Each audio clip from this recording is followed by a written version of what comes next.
दरभंगा में प्राप्त सूचना के अनुसार कोरोना के अब 24 से अधिक मरीज, जबकि पहले लिस्ट जो बिहार सरकार के द्वारा आई थी उसमें पूरे बिहार में अब तक करीब 7,000 कोरोना मरीज हो चुके हैं। वहीं आज 53 लिस्ट आई थी जिसमें दरभंगा में सबसे अधिक 24 कोरोना पॉजिटिव की सूचना मिली। वहीं लगातार 3 मौत की सूचना आ रही है, जिसमें 2 दरभंगा से एम्स एवं एनएमसीएच भेजे गए थे।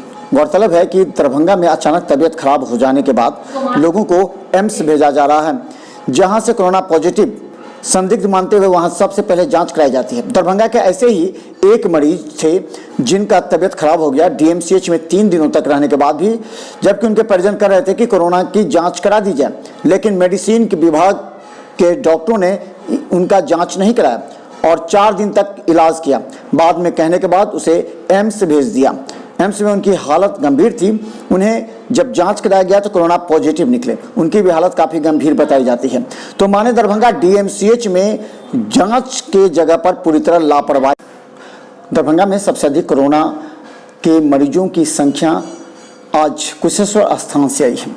दरभंगा शहर में भी लगातार कोरोना के मरीज बढ़ रहे हैं। अगर कहें तो दरभंगा के लहरियासराय थाना क्षेत्र अंतर्गत इमामबाड़ी के पास वार्ड 39 में एक व्यक्ति की तबीयत अचानक खराब हो गई। उसे एक अस्पताल में भर्ती कराया गया, जहां से पटना रेफर किया गया और वहां पॉजिटिव होने के बाद देर शाम उनकी मौत हो गई। बेनीपुर से भी इसी तरह मौत की सूचना आई है, तो भीगो से भी एक व्यक्ति की मौत हो गई।